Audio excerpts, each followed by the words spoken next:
Hello music listeners, underground enthusiasts, and the last person to comment on this video. That's right, the last one of you gets a prize. Another week has gone by, so you know what that means? It's another batch of songs that I have already formulated an opinion on, which means that opinion is now yours. You're welcome. Well, let's do it. New Zoltar, finally. Zoltar has dropped knee, and I feel like Zoltar pulls from a lot of places in his music, and I think listening to his tracks are a fun experiment and meditation on being eclectic. Eclecticity. I don't think that's a word. I hear third wave emo, I hear folk, I hear EDM, I hear pop. Although some genres may be hiding themselves a bit better than others, they're all there in some capacity. The opening guitar in this track sits somewhere between gloomy and sinister in its tone, and Zoltar's singing is the balanced croon of a technical singer. I mean, he sounds amazing on this track, just working hand in hand with the roominess of the guitar in the intro, but when the song sort of tumbles into this whirlwind of staccato dance synths and sharp metallic percussion, it takes on this new form that is equally fun to listen to. It's a bit of a fun up and down song structure that Zoltar employs here, and as a result, the song feels like a trip full of patient dips and satisfying, explosive payoffs.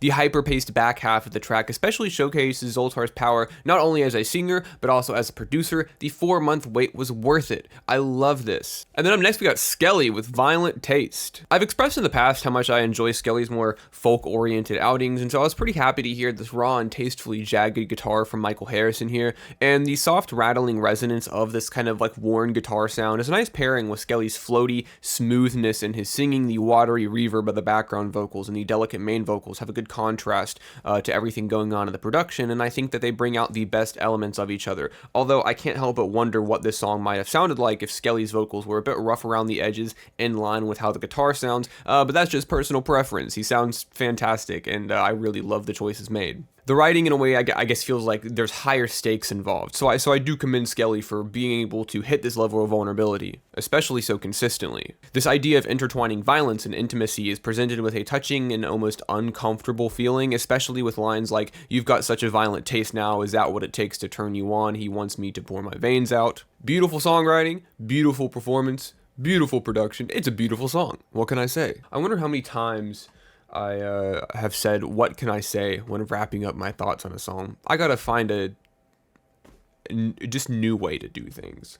Since I missed last week's, we're to talk about this Horosha track, Dead City Imitation Game. My biggest complaint with this song is that it is an outtake and not a puzzle piece in a larger, I guess, more official project, because this track is stunning. Horosha is truly pioneering the progressive lo-fi genre, and I'm not kidding, I'm being serious. There's really two major angles to appreciate the song from. One being how balanced yet still wildly and intensely intricate the production on this track is, which even at first glance is recognized as meticulously crafted, and the second being the narrative of the song being pretty enthralling and engaging. The concept of breaking free from a confinement that you didn't know existed and the resulting sort of culture shock that follows and now must be dealt with despite the fear of the unknown. Horosha is a great songwriter, and I'm a big fan of, what can I say? A big fan of, very fictional narratives and songs, especially in this sort of scene that doesn't see that angle presented often. In terms of sound design, I also really love the track. It feels like so much lives within the song, an environment is being built, a world is being built, and it also kind of feels like Horosha limited the sound to a specific range of aesthetics and frequencies, and then did his best to push the boundaries of these self-imposed limitations. It's fantastic. I highly recommend listening to this track and then following it up with No Past, No Future, which is the narrative follow-up to the track. And then off the heels of Modern Warfare Emo 2 is the carlby kanashi combo with a bubbly and sweet pop track in the form of Sleep This Off. Sai and Loon's production on this feels indulgent in a way, with these blissful whirring and beeping sounds, the sharp string plucks, playful synth beeps, and these sort of bright xylophone hits. They have this cute energy that counteracts the actual lyrical content of the track. Carlby has this peppy hook that states, "Hey, I want to be happy for you, and I would like to say that I'm happy for you, but that would be a lie, so actually get fucked." It's a nice subversion of expectations, especially with how this song sounds, and Carlby's smooth vocal performance glides over the rather noisy beat. There's a lot going on with it. And Kanashi is also a really great fit for the song, and also presents a different angle of the narrative for this track. If Carlby is sort of pointing his finger towards somebody in blame and accountability, Kanashi is pointing back at himself in this sort of self-questioning way. What was my role in this dynamic? It's kind of short and very sweet. Speaking of short and sweet, we have a 1.5-minute yoku track that is pure bliss. It is called Hair and Nails. Yoku's very gentle singing and delicate piano and just general production style was already pretty playful and cute beyond what we previously thought was possible. But this waltzy swing really helps elevate the track to a higher plane of existence. I really love how it sounds. Like I said, I love how gentle this production is. Everything's sort of softly blending together. Yoku's harmonies are also pretty as always. I know he likes to flex these falsettos, but fuck it, I would too if I could sound like this. The instrumental arrangements are gorgeous, the harmonies are tasteful, and still let Yoku's vocals breathe a little bit in the important sections that they need to. The drums feel contrastingly snappy. I love how engaging and bright and full of life this sound is. It's great. Then we have Kurtis with Refrain featuring Aftrr. I fell in love with the drums on this track the second I heard them, and you will too. Saturated, dusty only, the good stuff. And Kurtis's vocals hit a pretty similar level of saturation and jaggedness, striking a bit of a grungy alternative chord. It feels tired and maybe even a bit defeated in its sound, but despite maybe a bit more of a dejected aesthetic, Kurtis sounds fantastic. I've made my complaints in the past about how I think that artists should handle high levels of artificial saturation and distortion,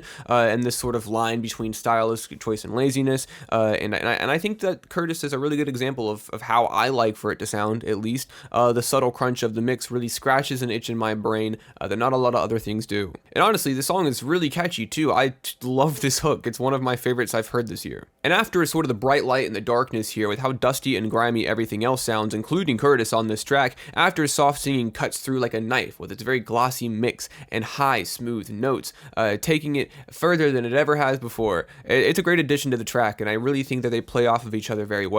And then speaking of artists that play off each other really well, we got Kid Mango and Lord K with Evil Twins. Both are artists that I have been personally invested in for quite a couple years now, and both are artists that I think have been stylistically comfortable for quite a long time, being patient and refining their respective sounds to a pretty fine point. Mango's buzzing and shiny vocal mix accentuates his mid-range cadence really well, and his hook feels intoxicating over these spooky synth melodies and distant percussion that echoes into infinity, and how Mango's verse is shiny and metallic, Lord K's verse is dark and eerie. The room space his vocals occupy feel foreboding and dark, bringing the mood of the track down into this hazy and muddy environment. At just under 2 minutes, it's catchy and easy listening with high replay value, with two confident performances from two artists that have a really strong dynamic together, play off of each other really well, and obviously are aware of each other's strengths. Not to mention the production is pretty fantastic as well. And that's going to do it for this week. Did you like these songs? Did you hate these songs? Were you generally indifferent and don't care either way, you apathetic little cynic?